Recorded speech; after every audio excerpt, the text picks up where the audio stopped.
السلام علیکم ورحمۃ اللہ وبرکاتہ۔ ان الحمد للہ نحمده ونستعینه ونستغفره ونعوذ باللہ من شرور انفسنا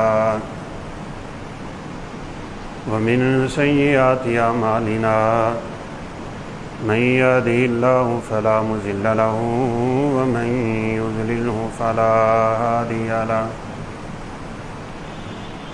أشهد أن لا إله إلا الله وحده لا شريك له وأشهد أن محمدا عبده ورسوله، أما بعد فإن أحسن الحديث كتاب الله وخير الهدي هدي محمد صلى الله عليه وسلم وشر الأمور محدثاتها وكل محدثة بدعة وكل بدعة ضلالة وكل ضلالة في النار۔ يا أيها الذين آمنوا اتقوا الله حق تقاته ولا تموتن إلا وأنتم مسلمون۔ يا أيها الذين آمنوا اتقوا الله وقولوا قولا سديدا يصلح لكم أعمالكم ويغفر لكم ذنوبكم ومن يطع الله ورسوله فقد فاز فوزا عظيما۔ أعوذ بالله من الشيطان الرجيم، بسم الله الرحمن الرحيم۔ لقد رضي الله عن المؤمنين إذ يبايعونك تحت الشجرة فعلم ما في قلوبهم فأنزل السكينة عليهم وأصابهم فتحا قريبا۔ وقال النبي صلى الله عليه وسلم: علیکم بسنتی وسنت الخلفاء الراشدین المہدیین۔ رب اشرح لی صدری ویسر لی امری واحلل عقدۃ من لسانی یفقہوا قولی۔ رب زدنی علما سبحانک لا علم لنا الا ما علمتنا انک انت العلیم الحکیم۔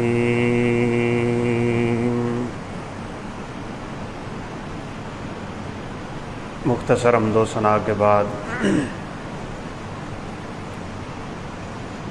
رسول اللہ صلی اللہ علیہ وسلم کے صحابہ میں سے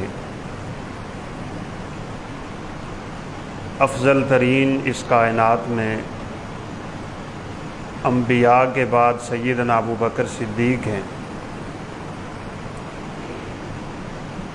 سیدنا ابو بکر صدیق رضی اللہ تعالیٰ عنہ کے بعد عمر فاروق رضی اللہ تعالیٰ عنہ کا نام آتا ہے، اور ان کے بعد سیدنا عثمان بن عفان رضی اللہ تعالیٰ عنہ، اور پھر سیدنا علی بن ابی طالب رضی اللہ تعالیٰ عنہ۔ یہ چار خلفائے راشدین کہلاتے ہیں، اور ان کی فضیلت امت میں اسی ترتیب سے ثابت ہے۔ ان کے بعد عشرہ مبشرہ جو بقیہ 6 صحابہ ہیں، جن کو ایک ہی وقت میں اللہ کے پیغمبر نے جنت کی بشارت دی، وہ کائنات کے افضل ترین لوگ ہیں۔ پھر وہ صحابہ جو بدر میں شریک ہوئے ہیں، ان کی بہت زیادہ فضیلت ہے۔ بدری صحابہ کی فضیلت دیگر صحابہ سے زیادہ ہے۔ ان کے بارے میں رسول اللہ صلی اللہ علیہ وسلم کا فرمان ہے، اعملوا ما شئتم قد غفر اللہ لکم۔ جو صحابی بدر میں شریک ہوا، اللہ رب العزت نے اس کی مغفرت کا فیصلہ کر دیا ہوا ہے۔ صحابہ تو سارے کے سارے ہی بخشے ہوئے ہیں، لیکن یہ رب تعالیٰ کا قانون ہے، وہ ایک دوسرے پہ دوسروں کو فضیلت دیتا ہے، حتیٰ کہ رسولوں میں، حتیٰ کہ فرشتوں میں، حتیٰ کہ اعمال میں، مساجد میں، جگہوں میں، مقامات میں، ایام میں، مہینوں میں اس نے فضیلتیں دے رکھی۔ تلک الرسل فضلنا بعضهم علی بعض، یہ فضیلتیں رسولوں میں بھی، کسی کو اللہ نے کیا مقام دیا، کسی کو کیا دیا۔ تو بہرحال 18 ذوالحجہ سیدنا عثمان بن عفان رضی اللہ تعالیٰ عنہ کی شہادت کا دن، بہت سی فضیلتیں، بہت سے مقام، رفع درجات اللہ رب العزت نے سیدنا عثمان بن عفان کو عطا کیے۔ ان کا ایک امتیاز ایسا بھی ہے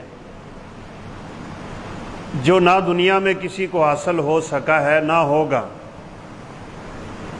ابو بکر صدیق رضی اللہ عنہ کی فضیلت اپنی جگہ، عمر فاروق رضی اللہ تعالیٰ عنہ کا مقام اپنی جگہ، عثمان رضی اللہ تعالیٰ عنہ کو ایک شرف ایسا نصیب ہے جو کائنات میں کسی کو نہیں، اور ان کے بعد تو اس کا تصور بھی نہیں ہو سکتا، اور وہ یہ کہ ان کے نکاح میں پیغمبر کی 2 بیٹیاں آئیں۔ یہ بہت بڑا مقام ہے۔ اللہ رب العزت نے سیدنا عثمان بن عفان رضی اللہ تعالیٰ عنہ میں 2 خوبیاں بہت زیادہ رکھی۔ ایک وہ با وفا بہت تھے، اور دوسرے با حیا بہت۔ ان کی وفا مشہور ہے، ان کی حیا مشہور ہے۔ یہ 2 خصلتیں خصوصی طور پہ ان میں ہیں،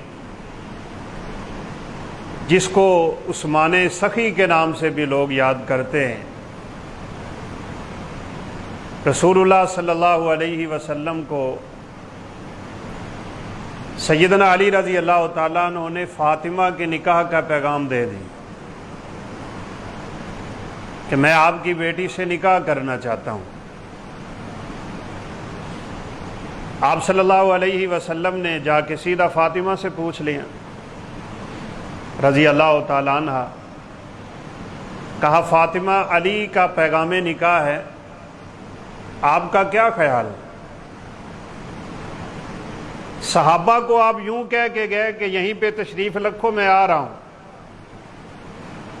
عصر کی غالباً نماز ہوئی ہے، علی رضی اللہ تعالیٰ عنہ نے آپ کو پیغام دیا ہے، آپ گھر تشریف لے گئے اور جا کے فاطمہ رضی اللہ تعالیٰ عنہ سے پوچھا تو وہ خاموش ہو گئی۔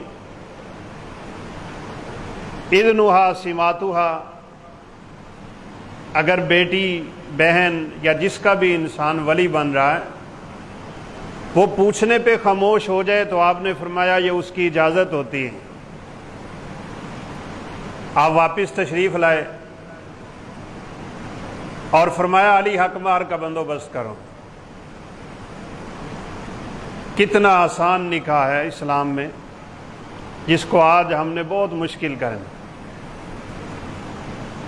علی رضی اللہ تعالیٰ عنہ کے پاس کچھ ہے ہی نہیں، کچھ نہیں ہے دینے کے لیے۔ ابو بکر اور عمر فاروق رضی اللہ تعالیٰ عنہ نے فرمایا کہ علی جاؤ گھر میں تلاش کرو، شاید کچھ مل جائے گا۔ جب سیدنا علی رضی اللہ تعالیٰ عنہ تشریف لے گئے تو اپنی وہ زرہ اٹھا کے لے آئے جو جنگ کی حالت میں انسان پہنتا ہے اپنے بدن پہ تاکہ دشمن کے واروں سے محفوظ رہ سکے۔ زرہ لے لی، ابو بکر اور عمر صاحبین شیخین کریمین، اس کائنات کے عظیم ترین لوگ، زرہ بیچنے کے لیے بازار کی طرف نکل تاکہ علی کے حق مہر کا بندوبست ہو سکے۔ پھر بار بار یہ خیال بھی آتا تھا یہ زرہ ہے کتنے کی بکے گی؟ اللہ کے پیغمبر کی بیٹی سے نکاح ہے، تو ایک دم بات ذہن میں آ گئی۔ کہا چلو مدینے کے اس سوداگر کو بیچتے ہیں جو چیزوں کی قیمتیں بھی جانتا ہے اور وفا کی لاج رکھنا بھی جانتا ہے۔ جا کے سیدنا عثمان کے دروازے پہ دستک دیں۔ عثمان رضی اللہ تعالیٰ عنہ باہر نکلے، ہاتھ میں زرہ ہے۔ کہا یہ زرہ آپ کو فروخت کرنی ہے۔ ہاتھ میں تھامی تو کہا یہ تو لگتا ہے علی کی زرہ ہے رضی اللہ تعالیٰ عنہ۔ کہا ہاں ایسے ہی، علی کی شادی کا موقع ہے، ہم نے سوچا زرہ اس آدمی کے ہاتھ بیچتے ہیں جو اچھی قیمت دے دیں۔ کہا ٹھیک ہے، بازار کی قیمت سے 20 گنا زیادہ دے دیتا ہوں۔ پیسے تھما دیے، زرہ ہاتھ میں لے لی۔ ابو بکر و عمر رضی اللہ تعالیٰ عنہ رقم لے کے واپس مڑنے لگے تو آواز دے دی۔ اختیار ہوتا ہے انسان مجلس کے ختم ہونے سے پہلے بیع کو توڑ بھی سکتا ہے۔ بزرگوں کے ذہن میں یہ بات آ گئی کہ کہیں عثمان اس بیع کو ختم تو نہیں کرنا چاہ رہے ہیں۔ ان کے دماغ میں یہ بات تو نہیں آ گئی کہ میں نے بہت مہنگی زرہ خرید لی ہے۔ لیکن قربان جائیں عثمان کی وفا پہ، کہا اللہ کے پیغمبر کی بیٹی کا نکاح ہے تو علی کو کچھ تحفے میں تو دینا ہے نا، یہی زرہ میری طرف سے علی کو تحفے میں دے دینا۔ قیمت لے کے صحابہ اللہ کے پیغمبر کے پاس پہنچے اور جوں ہی آپ کی جھولی میں وہ درہم و دینار رکھے جو عثمان نے دیے تھے تو رسول اللہ صلی اللہ علیہ وسلم کی زبان سے خود ہی نکلا تھا، مجھے لگتا ہے علی کی زرہ کا سوداگر عثمان بن عفان، یہ عثمان ہی رقم دے سکتا ہے اتنی۔ ایک وہ موقع بھی ہے جب جنگ ہے، کوئی نہیں اس جنگ کی تیاری کے لیے اپنا مال پیش کرنے والا، جس کو جنگ موتا کے نام سے بھی یاد کرتے ہیں۔ حنین کا موقع بھی ایسا تھا، بڑے بڑے مواقع ایسے آئے، رسول اللہ صلی اللہ علیہ وسلم خوشخبریاں سناتے رہے، ہے کوئی اس لشکر کو تیار کرنے والا میں اسے جنت کی بشارت دیتا ہوں۔ سیدنا عثمان بن عفان اٹھے تھے، اتنی رقم اللہ کے پیغمبر کی جھولی میں ڈال دی کہ آپ اس درہم و دینار میں اپنی انگلیاں داخل کر کے الٹتے اور پلٹتے اور فرماتے تھے ما ذر عثمان لما عمل بعد اليوم، آج کے بعد عثمان جو بھی کرتا پھرے گا، عثمان کو اللہ نے اپنی جنت کا وارث بنا لیا۔ مدینہ کی آمد ہے، ایک پانی پینے کا کنواں ہے پورے مدینہ میں، یہودی کے قبضہ میں ہے، سارا دن کام کروا کے شام کو ایک گلاس پانی، جو کام کاج کے قابل نہیں ہے، گندم لے کے پانی پلاتا ہے۔ کہیں عثمان بن عفان کا گزر ہو گیا، اللہ کے پیغمبر کی زبان سے یہ سنا تھا، من اشتری بئر رومۃ فلہ الجنہ، یہ کنواں جو خرید کے مسلمانوں پہ وقف کرے گا میں اسے جنت کی بشارت دیتا ہوں۔ 10 مرتبہ اللہ کے پیغمبر کی زبان سے جنت کی بشارت پانے والا ہے یہ صحابی، جا کے یہودی سے کنواں خریدا اور خرید کے مسلمانوں پہ وقف کریں۔ آج تک اس کا پانی مدینہ کے لوگ پیتے ہیں۔ اور مزے کی بات یہ ہے کہ اسلام میں یہ پہلا وقف ہے جو اللہ کے لیے کیا گیا ہے۔ رسول اللہ صلی اللہ علیہ وسلم کا فرمان ہے، من سن فی الاسلام سنتا حسنہ فلہ اجرھا واجر من عمل بها بعدہ من غیر ان ینقص من اجورہم شیئا، جو شخص اسلام میں کوئی خوبصورت کام کرے گا، رہتی دنیا تک اس کو دیکھ کے لوگ کام کریں گے، سارے کے سارا اجر اللہ اسے عطا کریں گے، کرنے والے کو بھی دے گا، جس نے شروع کیا تھا اس کو بھی دے گا، من غیر ان ینقص من اجورہم شیئا، اور دونوں کے اجروں میں اللہ کمی بھی نہ کرے گا۔ آپ ذرا عثمان رضی اللہ تعالیٰ عنہ کی فضیلت کا اندازہ لگا لیں۔ سب سے پہلا وقف اسلام کے نام پہ کرنے والے عثمان بن عفان ہیں۔ آج لوگ مسجدوں کے لیے زمینیں وقف کرتے ہیں، لوگ مدارس کے لیے اپنی زمینیں وقف کرتے ہیں، اپنے گھر بار تک وقف کر دیتے ہیں، اپنے باغات تک وقف کر دیتے ہیں۔ 1450 سال کا عرصہ بیت گیا، وہاں سے لے کے قیامت تک کوئی شخص اللہ کے رستے میں تھوڑی سی چیز بھی وقف کرے گا، اللہ عثمان رضی اللہ عنہ کو اس کا اجر عطا کرے گا۔ یہ نیک کام کی ابتدا اسلام میں سیدنا عثمان نے کی، اور بالکل اسی طرح اللہ نہ کرے اگر کوئی شخص ایسا عمل کرتا ہے جو گناہ والا عمل ہے، اسے دیکھ کے لوگ کریں گے تو قیامت تک کا وبال اس کے کھاتے میں پڑتا رہے گا۔ جیسے رسول اللہ صلی اللہ علیہ وسلم نے فرمایا، وَمَنْ سَنَّ فِي الْإِسْلَامِ سُنَّةً سَيِّئَةً فَلَهُ وِزْرُهَا وَوِزْرُ مَنْ عَمِلَ لِمَا بَعْدَهُ، اگر کسی نے کسی برے کام کی اسلام میں ابتدا کر دی، قیامت تک کہ اس کے عملوں کا وبال اس کے اوپر بھی پڑتا رہے۔ دنیا میں جتنے قتل ہوں گے، سارے کے سارے قتلوں کا وبال آدم علیہ السلام کے پہلے قاتل بیٹے جس کا نام قابیل ہے اس کے کھاتے میں جا رہے ہیں۔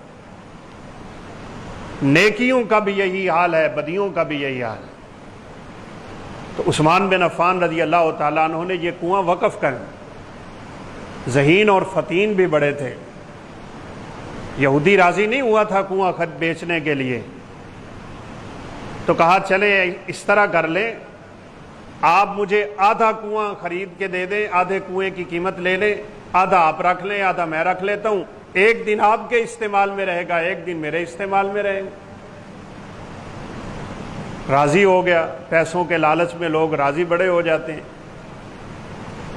بلکہ آج ایک ویڈیو ہمارے ایک استاد جی نے بھیجی، وہ دیکھ کے بہت دکھ ہوا۔ لیبرٹی میں کچھ عورتیں ہیں کچھ مرد ہیں، ان کو باہر سے ڈالر آ رہے ہیں، اور وہ یہ نوجوان جو کالج یونیورسٹیوں کے پڑھے ہوئے جو دین کے قریب بھی نہیں گئے ہوتے، ان کو اکٹھا کر کے اقرار کرواتے ہیں، کیا آپ ہندو ہونا چاہتے ہیں؟ تو وہ کہتے ہیں ہاں ہم ہندو ہونا چاہتے ہیں، اور ان کے اس بیان کو ریکارڈ کر کے وہ پیچھے بھیجتے ہیں، اور اس کے بدلے میں ان کو ڈالر آتے ہیں، وہ خود بھی رکھتے ہیں، بیان دینے والوں کو بھی دے رہے ہیں، اور رسول اللہ صلی اللہ علیہ وسلم کی وہ حدیث سچی ثابت ہو رہی ہے، انسان اپنے دین کو چند ٹکوں کے بدلے میں بیچے گا۔ وہ اپنی ویڈیو میں ہندوستان کی تعریفیں کروا رہی ہے عورت، وہ نیو چینل والوں نے اس کا پیچھا کیا، انٹرویو لینا چاہا لیکن وہ بھاگ گئی۔ تو کہنے کا مقصد یہ ہے کہ لالچی لوگ لالچ میں آتے ہیں، وہ بھی آ گیا، کہا ٹھیک ہے آپ آدھے کنویں کی قیمت دے دیں، آدھا میں رکھ لیتا ہوں۔ جس دن سیدنا عثمان کی باری ہوتی تھی، اعلان ہوتا مدینہ میں کہ آج عثمان کا دن ہے، آؤ سارے کے سارے لوگ پانی بھر لو۔ اگلے دن کوئی جاتا ہی نہیں تھا پانی لینے کے لیے، تو مجبور ہو کے پھر پورے کا پورا کنواں سیدنا عثمان رضی اللہ تعالیٰ عنہ کو بیچ دیا۔ آج بھی لوگ اس کو بئر عثمان کے نام سے یاد کرتے ہیں۔ مدینہ کی کھجوروں کا پانی وہاں لگ رہا ہے، ہم جایا کرتے تھے وہاں پہ، لیکن ہمارے ملک کے حاجیوں کا حال بھی بس کچھ بہت پتلا ہے۔ آخری دفعہ ہم گئے تو تالا لگا ہوا تھا، تو انہوں نے کہا جی لوگ زمزم چھوڑ کے یہاں سے پانی بھرنا شروع ہو گئے، تو حکومت نے اس لیے تالا لگا دیا۔ پانی الحمدللہ چل رہا تھا۔ تو ویسے بھی پانی کا وقف اتنا عظیم وقف ہوتا ہے، آپ کہیں نلکا لگواتے ہیں، کہیں پمپ لگواتے ہیں، کسی کو پانی کا کنیکشن دیتے ہیں، کسی کے لیے پینے کا کسی جگہ پہ انتظام و انصرام کر دیتے ہیں۔ نبی کائنات علیہ الصلوۃ والسلام نے فرمایا 7 قسم کے اعمال ایسے ہیں، بندہ قبر میں چلا جاتا ہے لیکن فرشتے اس کے نامہ اعمال کو بند نہیں کرتے، قیامت تک اس کے نامہ اعمال میں اللہ نیکیاں لکھواتے ہی رہتے ہیں۔ ان میں سے ایک عمل یہی، من اجرا نہرن او حفر بئرن، جس نے کنواں کھدوا دیا، پانی کا انتظام کر دیا، یا کہیں نہر جاری کروا دی، نہر اللہ کے رستے میں کھدوا کے اس کا پانی وقف کر دیا، کوئی پرندہ آ کے ایک چونچ بھی وہاں سے پانی اٹھاتا ہے، اللہ اس بندے کے گناہوں کو اس کے بدلے میں معاف کیا کرتے ہیں۔ رسول اللہ صلی اللہ علیہ وسلم کا فرمان، یہ ہمارے آخری عمرے میں ہم نے وہ نہر زبیدہ کا موقع بھی دیکھا تھا، اس کو دوبارہ سے صاف کر رہے تھے، جب حاجیوں کے لیے پینے کا پانی نہ تھا تو زبیدہ نے اپنے ایک خواب کی بنیاد پہ نہر نکالی اور کہا تھا اس وقت کے ہنر مندوں نے، کہا زبیدہ اس پہ بڑی رقم لگے گی، ارض حجاز کا علاقہ بہت اوپر ہے اور آپ جو شام کے علاقے سے نہر لے جانا چاہ رہی ہیں، طویل سفر اور بڑا کٹھن مسئلہ ہے یہ۔ کہا اگر تمہیں ایک کدال مارنے پہ سونے کی ٹکیا بھی چاہیے تو میں دوں گی، اللہ کے مہمانوں کے لیے عرفات کے میدان میں پانی کا بندوبست ہونا چاہیے۔ میں آپ بھائیوں کو بھی ترغیب دوں گا، یہ عمل تو چھوٹا سا ہے، لیکن ان صحابہ کی، ان تابعین کی، ان اللہ کے بندوں کی سیرتیں ہم پڑھتے پڑھاتے اور سنتے سناتے ہی اس لیے ہیں، ہمارے اندر بھی عمل کا جذبہ پیدا ہونا چاہیے۔ زندگی میں ان کاموں میں سے کوئی کام کر جائیں، کہیں پانی کا بندوبست کر جائیں، آپ قبر میں پڑے رہیں گے، اللہ رب العزت آپ کے نامہ اعمال میں اضافہ کرتا رہے۔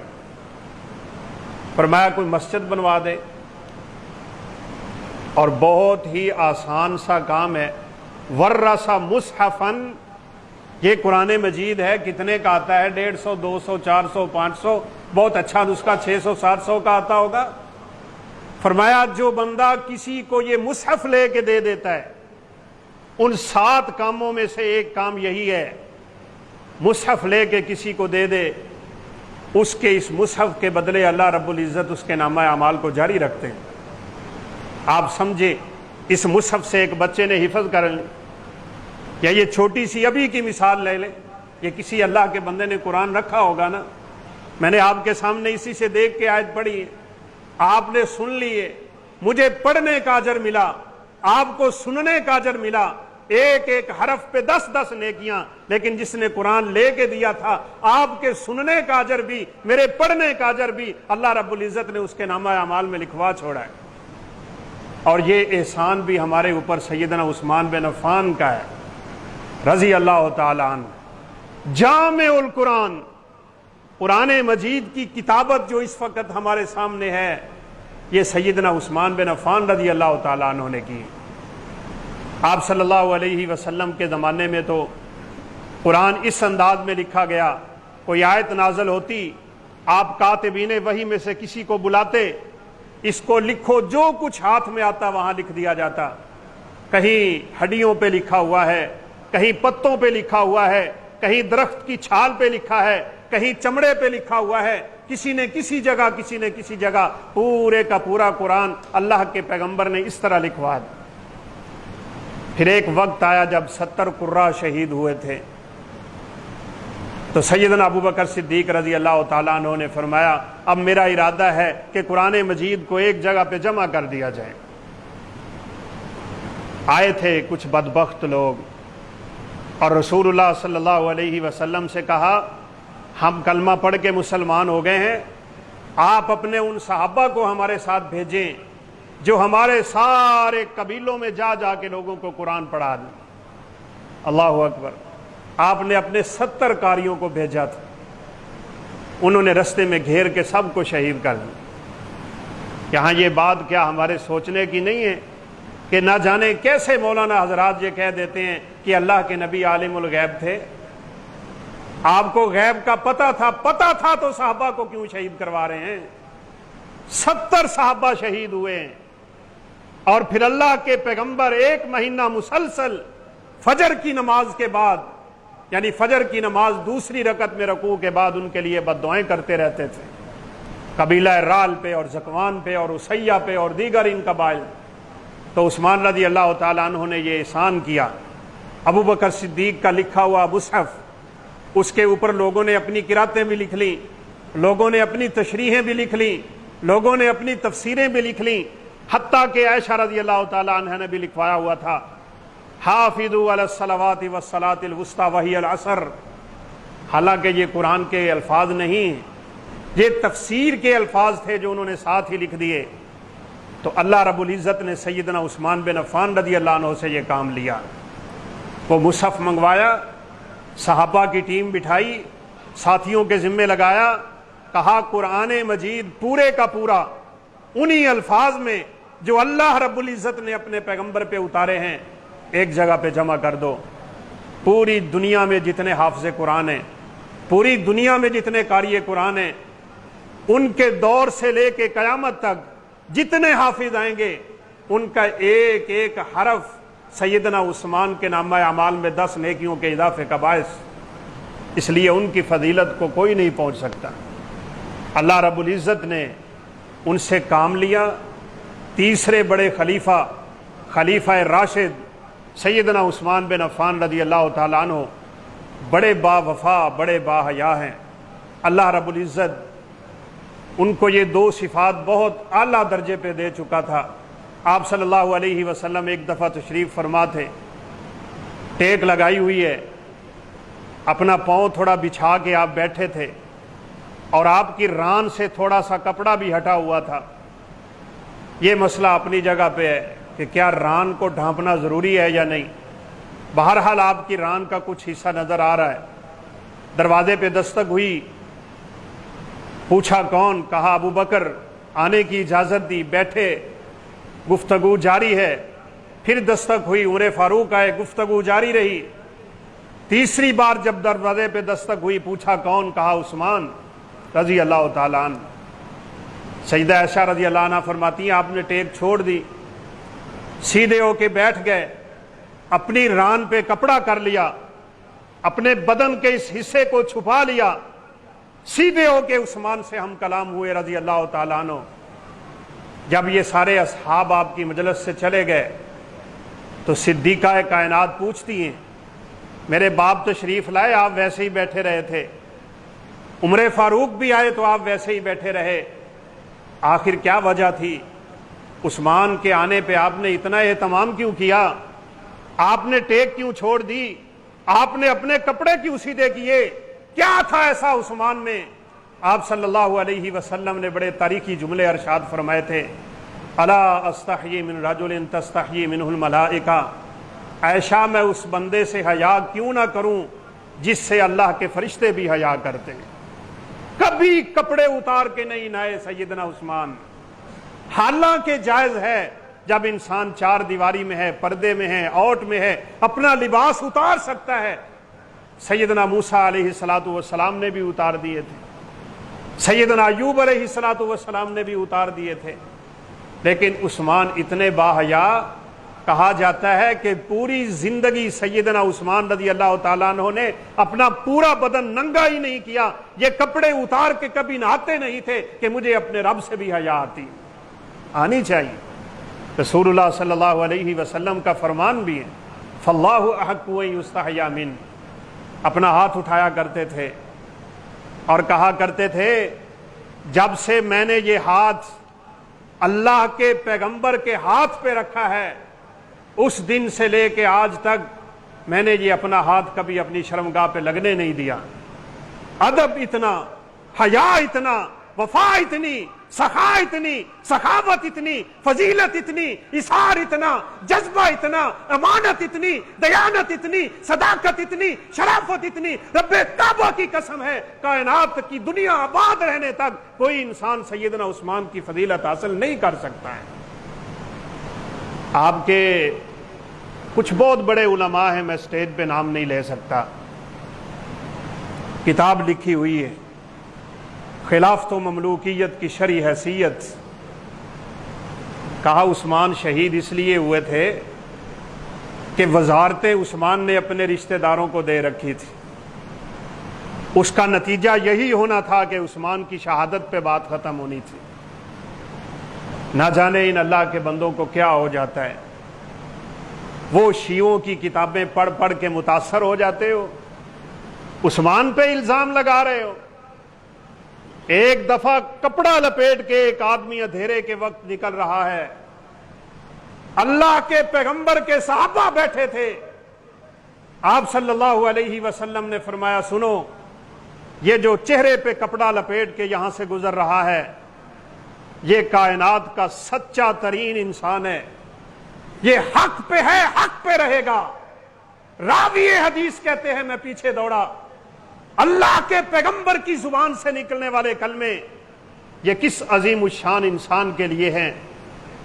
میں نے جا کے سلام کہا، جواب ملا تو آواز سے پہچانا کہ وہ عثمان بن عفان رضی اللہ تعالیٰ عنہ حق پہ ہیں، حق پہ تھے۔ تم یہ غلط عقائد لوگوں میں پیش نہ کیا کرو۔ رسول اللہ صلی اللہ علیہ وسلم نے تو بطور شرافت کے عثمان بن عفان کو شہادت کی خبر دی ہے۔ یہ کوئی اس لیے نہیں ہوا کہ انہوں نے اپنوں میں بانٹ رکھی تھی، نعوذ باللہ من ذالک۔ اشارہ کرتے ہیں امیر معاویہ رضی اللہ تعالیٰ عنہ کی طرف، اور انشاءاللہ آئندہ سے اگلے جمعے میں ہم یہ باتیں کریں گے۔ سیدنا حسین کی شہادت کی باتیں ہی یہاں سے شروع ہوتی ہیں۔ عثمان نے کیوں گورنر بنایا تھا امیر معاویہ کو شام کا، اور پھر کیوں امیر معاویہ نے یزید کی بیعت لی تھی، اور کیوں کرتے نعوذ باللہ صحابہ پہ تان کرتے ہیں، جبکہ امت کے علماء حق کا یہ عقیدہ ہے۔ اور آپ بھی سن لیں، کسی صحابی کے بارے میں اگر کوئی شخص اپنے دماغ میں برا بھلا الفاظ بولتا ہے، سوچتا ہے، نظریہ رکھتا ہے، عقیدہ رکھتا ہے، اس کا اہل سنت کے ساتھ کوئی تعلق نہیں ہے۔ وہ خارجی ہو سکتا ہے، وہ رافضی ہو سکتا ہے، وہ شیعہ ہو سکتا ہے، وہ فاسق و فاجر تو ہو سکتا ہے، وہ اللہ کے پیغمبر پہ ایمان لانے والا کبھی نہیں ہو سکتا۔ صحابہ کے بارے میں اور پھر بالخصوص خلفائے راشدین کے بارے میں، ابو بکر، عمر، عثمان اور علی رضی اللہ تعالیٰ عنہم، جن کے بارے میں اللہ کے پیغمبر نے فرما دیا ہو علیکم بسنتی و سنت الخلفاء الراشدین، میرا طریقہ اختیار کر لو، اور اگر میری بات نہیں ملتی تو میرے ان چار خلفاء کو دیکھ لو، یہ جو کچھ کرتے ہیں، جو کہتے ہیں اسی کو مان لو۔ ان کی زبانوں پہ بھی اللہ نے حق کو جاری کیا ہوا ہے، حق نکلتا ہے۔ آپ صلی اللہ علیہ وسلم ابو بکر، عمر اور عثمان رضی اللہ تعالیٰ عنہم کے ساتھ احد پہاڑ پہ جا رہے ہیں۔ احد میں لرزہ آیا، محبت کی وجہ سے لرزہ ہے، اور یہ باتیں بھی پہلے اشارتاً ہو چکی ہوئی ہیں۔ جمادات کیا، حیوانات کیا، اشجار کیا، کائنات کا ذرہ ذرہ اللہ کے پیغمبر کی عظمت کو جانتا تھا۔ آپ پہاڑوں کے پاس سے گزرتے تو پہاڑ آپ کو سلام کہتے تھے۔ اونٹ کا واقعہ سنا ہوا ہے، مالک ظلم کرتا ہے، اللہ کے پیغمبر کو دیکھ کے اونٹ دوڑ کے آیا اور آ کے آپ صلی اللہ علیہ وسلم کے سامنے اپنی گردن بچھا دی، آوازیں نکالنے لگ گیا۔ آپ صلی اللہ علیہ وسلم نے اس کے مالک کو بلا کے کہا یہ تیری شکایت کر رہا ہے، تو اس پہ ظلم کرتا ہے، اور یاد رکھیے گا جانوروں پہ کیا گیا ظلم بھی قیامت کے دن وبال جان بن چکا ہو۔ دیکھ کے حیرانی ہوتی ہے، اتنے موٹے موٹے ڈنڈے جانوروں کو مارتے ہیں، اوپر ان کے نہ جانے کتنا وزن لادا ہوا ہوتا ہے، اور بیچارہ جب چلنے کے قابل نہیں تو ڈنڈے مار مار کے چلاتے ہیں۔ یہ قیامت کے دن شکایتیں کریں گے، یہ بات یاد رکھنا۔ ظلم نہ کرو، ظلم اللہ کو پسند نہیں ہے، اور نہ ہی اللہ ظالموں کو معاف کرتا ہے۔ ابو ذر غفاری رضی اللہ تعالیٰ عنہ جلیل القدر صحابی ہیں، بڑی شان اور بڑا مقام ہے۔ جب اس دنیا سے رخصت ہونے لگے تو انہوں نے کہا میرا گھوڑا تو میرے سامنے لاؤ، میری سواری میرے سامنے لے کے آؤ۔ اپنے گھوڑے کو سامنے کھڑا کر کے پتہ کیا کہنے لگے؟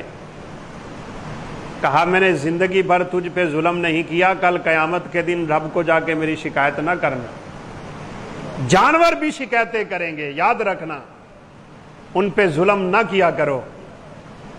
اشارہ کرنے کا مقصد یہ ہے، اونٹ پہچان گیا یہ اللہ کے رسول۔ آپ نے درخت کو اشارہ کیا تھا، سنا ہوا ہے آپ نے واقعہ۔ آپ ہمیشہ پردے میں قضائے حاجت کرتے ہیں، یا اتنا دور جاتے جہاں کسی کی نظر نہ جاتی۔ صحابی رسول کہتے ہیں میں آپ کے ساتھ ہوں، کہیں اوٹ نہیں تھی جہاں آپ بیٹھ کے قضائے حاجت کر لیتے۔ آپ صلی اللہ علیہ وسلم نے یوں انگلی اٹھائی، میں نے دیکھا انسان تو کوئی نظر نہیں آ رہا، آپ کس کو بلا رہے ہیں؟ آپ نے اشارہ کیا ایک درخت کی طرف، کہا میں نے اپنی آنکھوں سے دیکھا، وہ درخت زمین کو چیرتے ہوئے آیا اور اللہ کے پیغمبر کے سامنے آ کے جھک گیا، ٹہنیاں جھکا لیں، آپ کے لیے پردے کا اہتمام کر دیا۔ یہاں احد بھی پہچان رہا ہے آپ کے اوپر کون ہے، براق نے پہچانا تھا کون ہے، ابو جہل کے ہاتھ میں کنکریوں نے پہچانا تھا آپ کون ہیں، آسمان کے دروازوں نے پہچانا تھا آپ کون ہیں، کھڑے ہوئے فرشتوں نے پہچانا تھا آپ کون ہیں۔ ہر کوئی پہچان جاتا ہے، لیکن افسوس سے یہ کہنا پڑتا ہے ہم امتی ہو کے اپنے پیغمبر کو پہچان نہ سکے، ہم آپ کی نہ عظمت جان سکے، نہ آپ کی رفت جان سکے، نہ آپ کا حق جان سکے، نہ ہمارے اوپر آپ کے جتنے بھی اللہ رب العزت نے آداب رکھے ہم وہ نہ پہچان سکے۔ اپنی منمانی اور اپنی منچاہی کی زندگی گزارتے ہیں لوگ، نہیں، یہاں ہر کوئی جانتا اور پہچانتا ہے۔ احد محبت سے ہلا تو رسول اللہ صلی اللہ علیہ وسلم نے احد پہ پاؤں مارے، کہا اسبت یا احد فإن علیک نبی و صدیق و شہیدان۔ لوگ تو تانے دیتے ہیں نا نعوذ باللہ عثمان رضی اللہ عنہ کو کہ اس لیے شہید ہو گئے کہ اپنوں میں وزارتیں بانٹی تھی۔ ان بدبختوں کو کہ جا کے سمجھا دے کہ اللہ کے پیغمبر نے تو ان کی وفات سے پہلے ہی بتا دیا تھا عثمان تو شہید ہے، عمر تو شہید ہے، دونوں کو یقین تھا ہم شہید ہیں، اور اللہ ذوالجلال کی قسم ہے دونوں اپنی شہادت پہ فخر کیا کرتے تھے کہ اللہ ہمیں شہادت کی موت عطا کرے گا۔ آپ نے فرمایا احد آرام سے کھڑا ہو جا، کیا تجھے اس بات کا علم نہیں ہے تیرے اوپر ایک نبی، ایک صدیق اور 2 شہید جا رہے ہیں؟ وہ 2 شہید کون تھے؟ ایک عمر فاروق ہیں، ایک عثمان ذو النورین۔ اس لیے عمر فاروق رضی اللہ تعالیٰ عنہ نے ایک دفعہ مدینہ میں یہ دعا کر دی تھی، اللہم ارزقنی شہادتاً فی سبیلک فی بلد نبی کا، اے اللہ مجھے شہادت عطا فرما اور اپنے پیغمبر کے شہر میں عطا فرمائے۔ لوگ تعجب کرتے تھے، عمر شہادت تو میدان جہاد میں ملتی ہے، اللہ کے پیغمبر کا مدینہ تو امن کا گہوارہ بن چکا ہے، اب یہاں کیسے شہادت طلب کرتے ہو؟ کہا میں نے لسان صادق سے سنا ہوا ہے، کائنات کی سچی زبان جن کی زبان سے سوائے حق کے کچھ نہیں نکلتا، میں نے آپ کی زبان سے سنا ہے میں شہید ہوں، بس اگلی تمنا اپنے رب سے کر رہا ہوں کہ مدینے کا شہید بن جاؤں، اور مجھے اپنے رب پہ یقین ہے اللہ مجھے مدینے کی شہادت نصیب کرے۔ اور ہوئی۔ 1 محرم انشاءاللہ اسی پہ ہمارا موضوع رہے گا۔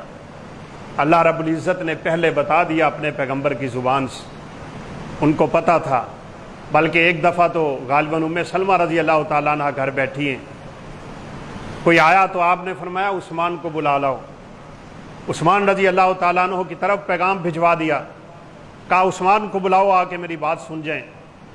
جب عثمان رضی اللہ تعالیٰ عنہ آئے تو آپ نے اشارہ کیا آپ اندر چلی جاؤ، کہتی ہیں میں چلی گئی، آپ نے عثمان کے کان میں کوئی بات کی، عثمان رضی اللہ تعالیٰ عنہ کا رنگ بدل گئے۔ بعد میں ہم نے پوچھا اللہ کے پیغمبر نے آپ کو کیا کہا تھا؟ تو عثمان رضی اللہ تعالیٰ عنہ نے فرمایا مجھے سرور کائنات نے اس بات کی پیشین گوئی اور خبر دے دی تھی کہ مجھے بڑے مظلومانہ انداز میں شہید کیا جائے گا۔ فرمایا عثمان، اللہ تجھے ایک قمیض پہنائے گا جو خلافت کی قمیض ہے، لوگ اتارنے کی کوشش کریں گے، تو نے یہ قمیض کبھی اتارنی نہیں، شہید کر دیے جاؤ گے، بڑا ظلم ہوگا تیری شہادت پہ۔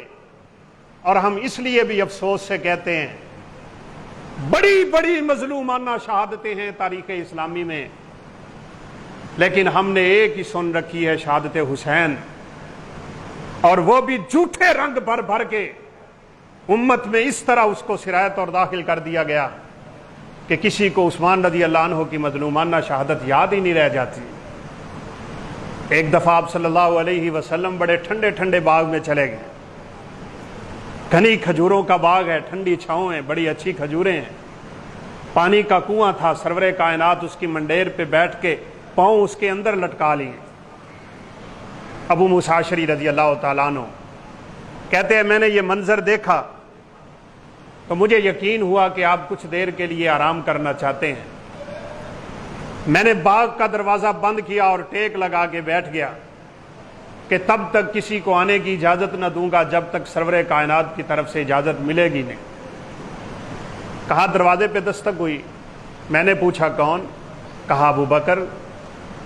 بات سیدھی سی ہے، آپ حدیثیں پڑھ لیں، آپ واقعات کنگھال لیں، آپ تاریخ کے اوراق پلٹ لیں، آپ کو یوں ہی ملے گا سرور کائنات ابو بکر، عمر، عثمان، علی۔ ترتیب ہی یہ تھی، اللہ کے پیغمبر کی زبان سے بھی یہ نکلتی تھی۔ پھر یہ قوالیوں والے کیا بکتے ہیں علی دا پہلا نمبر، یہ کیوں ہم سنتے ہیں علی دا پہلا نمبر؟ یہ اللہ رب العزت کی اور سرور کائنات کی تقسیم پہ اعتراض کرنے والے، جن کو لوگ سمجھتے ہیں کہ یہ بہت اچھے لوگ ہیں، یہ کائنات کے بدبخت ترین لوگ ہیں جو اسلام کا بیڑا غرق کر رہے ہوتے ہیں۔ پہلا نمبر ابو بکر صدیق کا ہے، دوسرا عمر فاروق کا ہے، تیسرا عثمان ذو النورین کا، اور چوتھا علی رضی اللہ تعالیٰ عنہ کا۔ ان کے بعد آتے ہیں خلفائے راشدین، ان کے بعد آتے ہیں بدری صحابہ، ان کے بعد آتے ہیں احد والے، ان کے بعد آتے ہیں خندق والے، ان کے بعد آتے ہیں بیت عقبہ والے۔ یہ ترتیب ہے بیت رضوان والوں کی جو اللہ رب العزت نے اپنے صحابہ کے درمیان رکھی ہوئی ہے۔ تلک الرسل فضلنا بعضهم علی بعض، کسی کو کیا مقام، کسی کو کیا۔ تم اس پہ اعتراض کرتے ہو تقسیم الہی پہ؟ کون پہنچ سکتا ہے ابو بکر رضی اللہ عنہ کی فضیلت؟ رسول اللہ صلی اللہ علیہ وسلم نے نہیں کہا تھا کائنات میں کوئی ایسا انسان نہیں ہے جس نے مجھ پہ کوئی احسان کیا ہو اور میں نے اس کے احسان کا بدلہ نہ چکا دیا ہو، سوائے ابو بکر صدیق کے، اس کے احسانات کا بدلہ میں نہیں چکا سکتا، وہ اللہ ہی دے گا۔ تو عثمان رضی اللہ تعالیٰ عنہ فضیلت والے، ابو بکر آئے تو اجازت دے دی، جا کے ابو موسیٰ اشعری رضی اللہ عنہ نے کہا سرور کائنات ابو بکر صدیق آئے ہیں رضی اللہ تعالیٰ عنہ۔ آپ نے فرمایا اذنہ وابشرہ بالجنہ، ابو بکر کے لیے دروازہ کھولو، اور جو ہی ابو بکر داخل ہوں گے انہیں بشارت دے دینا، خوشخبری دے دینا کہ سرور کائنات آپ کو جنتی ہونے کی بشارت دے رہے ہیں۔ عمر فاروق آ گئے تھوڑی دیر بعد، پھر بھی آپ نے یہی کہا اذنہ وابشرہ بالجنہ، عمر کو اجازت بھی دو، جنت کی بشارت بھی دے دو۔ تیسرے نمبر پہ عثمان آئے ہیں رضی اللہ تعالیٰ عنہ، تو اللہ کے پیغمبر نے فرمایا عثمان کو اجازت بھی دو اور جنت کی بشارت بھی دو اس مصیبت کے بدلے جو عثمان پہ آن پڑے گی۔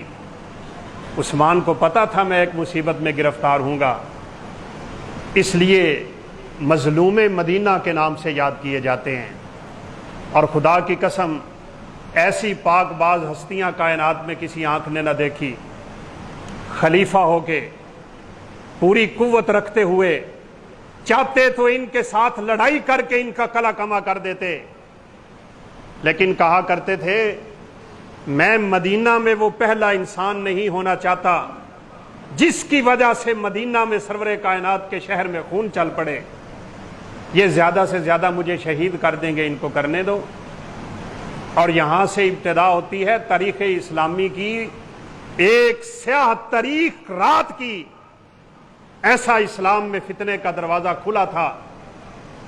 یہ عبداللہ بن سبا نام کا ایک یہودی، یہ یاد رکھیے گا باتیں۔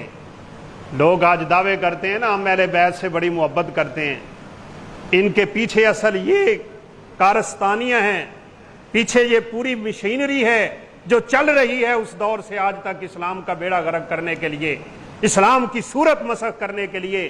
یہ ایک یہودی انسان لیکن اپنا نام عبداللہ رکھا اور مسلمان ہو کے جھوٹا کلمہ پڑھ کے اس نے شہر و شہر پھر کے کبھی مدینہ جاتا ہے، کبھی کوفہ جاتا ہے، کبھی بصرہ جاتا ہے، لوگوں کے دماغوں میں یہ باتیں ڈالتا تھا۔ کہا علی کو خلیفہ ہونا چاہیے تھا، وہ اہل بیت سے ہیں، وہ سرور کائنات کی بیٹی کے خاوند ہیں، ان کا حق زیادہ بنتا تھا۔ ابو بکر نے بھی ظلم کیا نعوذ باللہ، عمر فاروق نے بھی ظلم کیا، ابو عثمان نے ظلم کیا، ان تینوں نے اللہ کے پیغمبر کے اس خاص صحابی پہ بہت بڑا ظلم کیا ہے۔ ان سے بدلہ بھی لینا چاہیے اور خلافت چھین کے عثمان کو بھی دینی چاہیے۔ یہ اس نے سب سے پہلے اہل بیت کا دعویٰ کیا تھا اور یہ محبت کا نعرہ لگایا تھا، جھوٹا لگاتے آج بھی جھوٹا ہے، یہ میری بات یاد رکھیے گا۔ کتنی فضیلتیں بیان کرتے ہیں علی رضی اللہ عنہ کی، حسن و حسین رضی اللہ تعالیٰ عنہ کی۔ آپ کتابیں پڑھ لیں، اگر ان کی کتابوں میں انہی صحابہ کو گالیاں نہ لکھی ہوں تو آپ مجھے کہہ دینا۔ اللہ کے پیغمبر کو، خود سرور کائنات کو نعوذ باللہ برا بھلا اپنی کتابوں میں لکھا ہوا ہے، اور دعویٰ کیا کرتے ہیں ہمیں اہل بیت سے محبت ہے۔ جھوٹی باتیں۔ اصل یہ اسلام کے دشمن ایک لشکر تیار کیا ہے علی رضی اللہ تعالیٰ عنہ کو خلیفہ بنانے کے لیے اور عثمان سے خلافت چھیننے کے لیے۔ انتخاب ان دنوں کا کیا جب صحابہ حج پہ گئے ہوئے آ کے مدینے کا گھیراؤ کر رہے۔ علی رضی اللہ تعالیٰ عنہ مدینہ میں موجود تھے، حسن و حسین موجود تھے، محمد بن مسلمہ موجود تھے، بڑے بڑے صحابہ موجود ہیں۔ علی رضی اللہ عنہ کے پاس آئے تھے، کہا یہ لوگ کیا کہنا چاہتے ہیں، یہ کیا کرنا چاہتے ہیں؟ کہا چھوڑ دیں ان کو، کرنے دو، یہ کیا کرتے ہیں؟ مجھے اللہ کے پیغمبر نے یہ کہا ہے لوگ وہ خلافت چھینیں گے تجھ سے، وہ قمیض اتارنے کی کوشش کریں گے، عثمان تو نے وہ قمیض نہیں اتارنی، زیادہ سے زیادہ جو مجھے شہید کر دیں گے۔ علی رضی اللہ عنہ نے حملے کی اجازت مانگی تھی، نہیں دی۔ حسن و حسین نے مانگی، نہیں دی۔ محمد بن مسلمہ نے مانگی، نہیں دی۔ کہا فتنہ نہیں بننا چاہتا میں دین اسلام میں، میری وجہ سے آخر یہ کلمہ تو پڑھتے ہیں، ان کے درمیان تلوار نہیں چلنی چاہیے۔ میرے بھائیوں، میرے دوستوں، بزرگوں، ہمارے لیے سبق ہے، فتنوں سے اپنے آپ کو بچا کے رکھا کریں۔ جہاں میری اور آپ کی وجہ سے دین بدنام ہو رہا ہو، اسلام بدنام ہو رہا ہو، مسلمان بدنام ہو رہے ہوں، مسجد مدرسہ بدنام ہو رہا ہو، دیندار بدنام ہو رہے ہوں، کسی بیٹی کا پردہ بدنام ہو رہا ہو، وہاں ڈٹ کے کھڑے ہو جایا کریں، لیکن اپنی وجہ سے کہیں فتنہ نہ کھڑا کیا کریں۔ جہاں جھکنا پڑے وہاں جھک جائیں، لیکن فتنوں سے اپنے آپ کو بچا کے رکھا کریں۔ بہرحال یہ ایک جتھا تھا پورا لوگوں کا، یہ آئے، علی رضی اللہ تعالیٰ عنہ نے ان سے کچھ مکالمہ بھی کیا، ان کو واپس بھیج دیا۔ بڑی لمبی تاریخ ہے۔ آخر ان بدبختوں کا ایک منصوبہ تھا، کوئی مصر کے رستے پہ ہے، کوئی کسی رستے پہ ہے، ایک دم سب مل کے واپس آئے۔ ایک خط نکالا جو سیدنا عثمان رضی اللہ تعالیٰ عنہ کے گورنر کی طرف سے تھا، ان کے کاتب کی طرف سے تھا، اوپر مور بھی لگی ہوئی تھی کہ یہ لوگ جب مدینہ پہنچے گے، والی مصر کے نام پہ لکھا ہوا تھا۔ کہا جب یہ لوگ مصر پہنچے گے ان سب کے سب کی گردنیں اڑا دینی ہیں۔ کہا علی دیکھو یہ عثمان نعوذ باللہ ہمارے ساتھ بددیانتی کر گیا، یہ تو اچھا ہوا ہم نے رستے میں خط دیکھ لیا، اگر نہ دیکھتے ہماری گردنیں اڑ جاتی۔ اب ہمارا ایک ہی مطالبہ ہے، یا عثمان اپنے کاتب کو ہمارے حوالے کرے، ہم اس کی گردن اڑائیں گے، یا عثمان خلافت سے دستبردار ہو جائے، ہم پھر جس کی چاہیں گے بیعت کریں گے اور اس کو بیعت امامت پہ لا کے کھڑا کر دیں گے۔ علی رضی اللہ تعالیٰ عنہ سیدنا عثمان کے پاس گئے، کہا یہ ایک مسئلہ ہے۔ کہا مجھے اس خط کا کوئی علم نہیں ہے۔ اپنے کاتب کو بلایا، اس نے بھی لا علمی کا اظہار کر دیا۔ کہا رہا ان کا یہ مطالبہ کہ میں کاتب ان کے حوالے کروں، یہ کون ہوتے ہیں؟ میں خلیفہ ہوں، فیصلہ میں کروں گا، اور باقی رہی بات یہ مجھ سے جو خلافت چھیننا چاہتے ہیں تو مجھے اللہ کے پیغمبر نے یہ بشارت دی ہوئی ہے، یہ قمیض میں کبھی نہ اتاروں گا، ظلم برداشت کر لوں گا، لیکن اللہ کے پیغمبر کے حکم سے 1 انچ پیچھے نہیں آؤں گا۔ آپ ذرا ان کو کرنے دیں یہ کیا کرتے ہیں۔ اللہ اکبر۔ 40 دن سیدنا عثمان کا پانی بند ہوا ہے، وہاں 3 دن بند ہے نا کربلا میں، اور شور مچا رہتا ہے اور روایتیں جھوٹی اور من گھڑت داخل کی جاتی ہیں۔ یہاں 40 دن پانی بند ہے۔ کس کنویں کا؟ جو کنواں عثمان بن عفان نے لے کے مسلمانوں پہ وقف کیا ہوا تھا۔ آپ کی بیوی نائلہ رضی اللہ تعالیٰ عنہ گھر میں تھی، روزہ رکھا ہوا تھا۔ کہا نائلہ کوئی چیز ہے افطار کرنے کے لیے؟ کہا پانی کے چند گھونٹ ہیں۔ کہا لاؤ اسی سے روزہ افطار کر لیتا ہوں۔ اگلے دن وہ پانی بھی نہ تھا، نمک سے سیدنا عثمان بن عفان نے اپنا روزہ افطار کیا تھا، پھر وہ بھی ختم۔ رات کو رسول اللہ صلی اللہ علیہ وسلم کی زیارت ہو گئی۔ کہا عثمان بہت دیر کر دی تو نے میرے ساتھ ملاقات کرنے میں، کبھی آنا افطاری میرے پاس بھی کر۔ عثمان رضی اللہ تعالیٰ عنہ کو علم ہو گیا، صبح نہائے، طہارت حاصل کی، جمعے کا دن ہے، روزہ رکھا ہوا ہے، صبح سے قرآن مجید کھولا، قرآن مجید کی تلاوت شروع کر دی۔ یہ بلوائی، یہ سبائی، یہ اہل بیت کا دعویٰ کرنے والے، یہ اہل بیت سے محبت کا نعرہ لگانے والے، جھوٹی محبتوں کے جھوٹے دعوے کرنے والے، یہ فاسق اور فاجر جو اپنے آپ کو آج بھی اہل بیت سے محبت کا دعویٰ کرنے والے کہتے ہیں، آ گئے۔ ایک داخل ہوا، اس بدبخت نے سب سے پہلے سیدنا عثمان کا گلا گھونٹا اور تھوڑی دیر بعد چھوڑ دیا۔ ایک صحابی سے بھی تھوڑی غلطی ہو گئی تھی، لیکن اللہ نے سب کو معاف کیا ہوا ہے، یہ یاد رکھیے گا۔ وہ بیچارے بھی ان کی باتوں میں آ گئے تھے، آ کے سیدنا عثمان کی داڑھی پکڑی، کہا تیرا باپ زندہ ہوتا تو میری سفید داڑھی کی حیا کرتا۔ بس وہ چھوڑ کے چلے گئے، وہ دوبارہ ان کے ساتھ شامل نہ ہوئے۔ اگلا سارا کام ان بدبختوں کا تھا، جس کو سبائی ٹولہ کہا جاتا ہے، جن کی وجہ سے اسلام میں فتنے کھڑے ہوئے تھے۔ عثمان رضی اللہ عنہ نے اپنے گھر کی چھت پہ کہہ دیا تھا، اگر تم نے مجھے شہید کر دیا، یاد رکھنا کبھی دوبارہ ایک صف میں کھڑے ہو کے نماز نہ پڑھ سکو گے، مسلمانوں کی اجتماعیت ختم ہو جائے گی، تفرقے شروع ہو جائیں گے، اختلاف شروع ہو جائے گا، پھر کبھی مل کے نہ بیٹھ پاؤ گے، پھر اسلام میں ایسا فتنوں کا دروازہ کھلے گا جو قیامت تک بند نہ ہوگا، اور ہوگا بھی نہیں۔ اس کے بعد فتنے در فتنے اور فتنے ہی فتنے ہو جائیں گے، اور ہوتے جا رہے ہیں حتیٰ کہ قیامت قائم ہوگی۔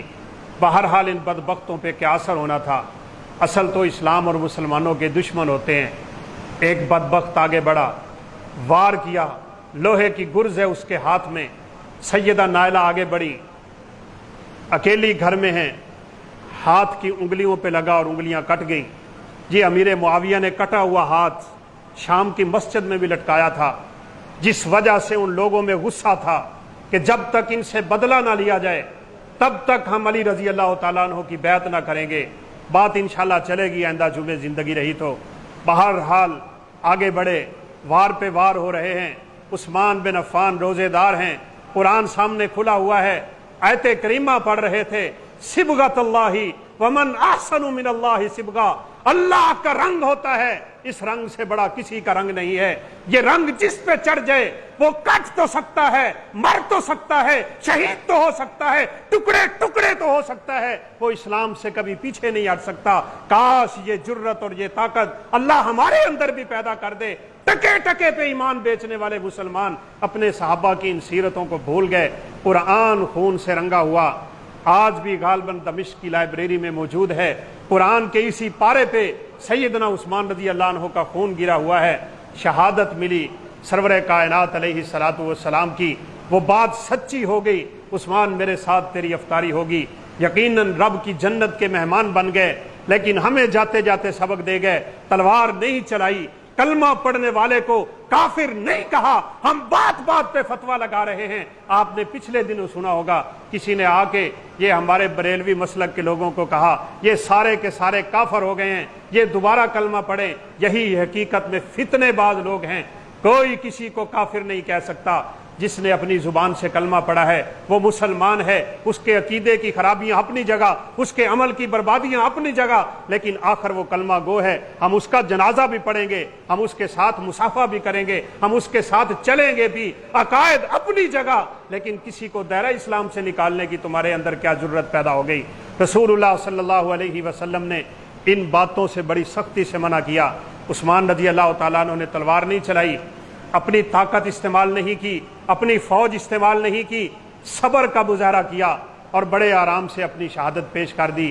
میرے اور آپ کے لیے سبق چھوڑ گئے، کبھی فتنہ باز نہ بنیے، لڑائی کرنے والے نہ بنیے، جھگڑا کرنے والے نہ بنیے، کبھی ڈنڈے اور تلواریں اور سوٹے اور یہ بات پہ جو آج مسلمان اپنی گنیں نکال لیتے ہیں، ان بیچاروں کو ان صحابہ کی سیرت سے کیا سبق ملتا ہے؟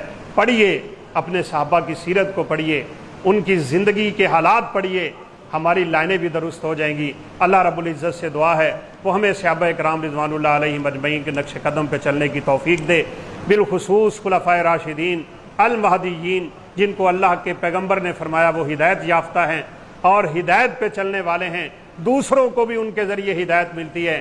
ان کی سیرت پڑھنے سے زندگی میں بہت تبدیلی آتی ہے۔